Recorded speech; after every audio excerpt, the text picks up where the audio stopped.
These are my 99 questions for Christianity. Part 1. I have to mention that it's going to be in several parts because I can't do all 99 of them. And you're more than welcome to add your questions in the comments, then I'll add them to my 99 questions. So the first one was Mary's consent. Mary, the mother of Jesus, was her consent sought by God or the Holy Spirit or whoever impregnated her? Was her consent sought? This is a very touchy one because I know it implies a lot of things, but I don't think many Christians actually ask themselves that question. And please don't tell me his ways are higher. The question is pretty simple. Was Mary's consent sought? Question 2. Does the Bible advocate for incest? Because who was Cain and Abel supposed to marry? There are theories that they were born with twins. Each Cain and Abel were each born with twins, and so they were supposed to marry their twins. One of the reasons why they actually had beef with one another was because Cain wanted Abel's twin sister. So that was part of the beef. Do your research. It's just a question. At this point, we're just asking questions. I'm not answering anything, just pure questions. Okay? 3.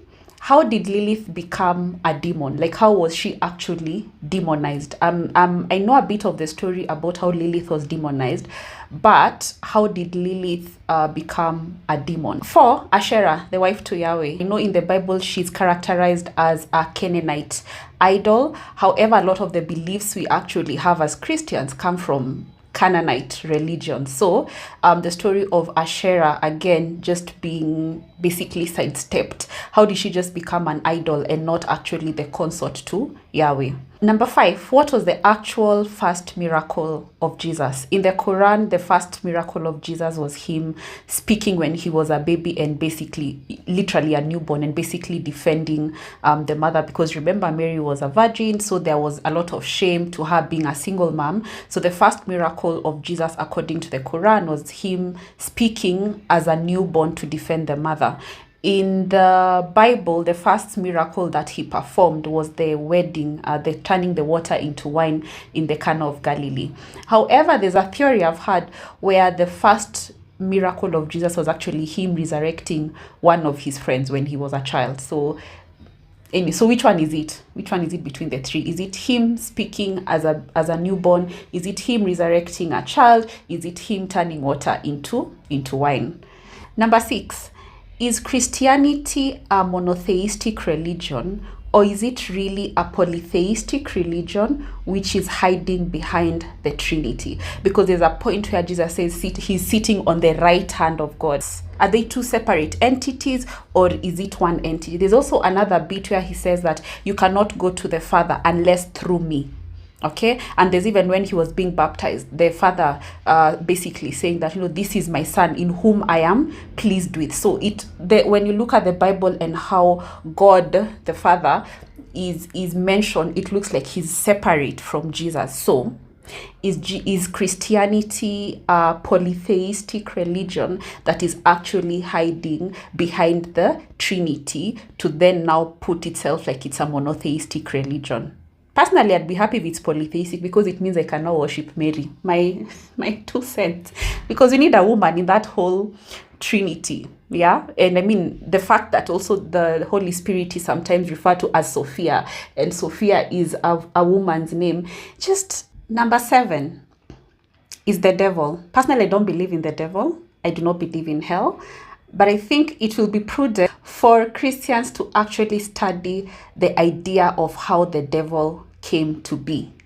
All right? Her Satan was a title of an adjudicator, not a specific entity, the devil as we know him now. I think it's prudent that we look into the whole idea of the devil. And of course, a lot of these things you have to study theology so that you get to understand the genesis of it and how they came to be. But anyway, the idea of the devil, the idea of hell, which takes me to number 8.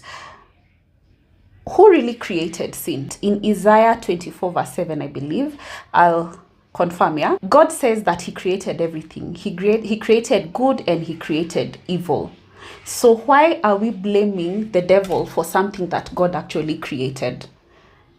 It beats logic to me. So who really created evil?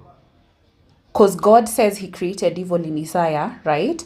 But then now we are blaming the devil for a lot of bad things. Also, the woman being blamed for evil.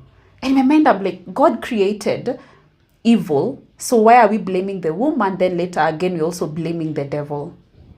Which takes me to the next point. If God, question number 9, if God is all knowing, he already knew that Adam and Eve were going to sin. So why punish us for something that he already knew was going to happen? That seems very malicious and narcissistic, because he's all knowing. So surely he already knew that we were going to sin. So why then punish us for something that he already knew was going to happen? Which takes me to question number 10. Why did God put the tree of knowledge of good and evil in the Garden of Eden? He didn't have to put it there.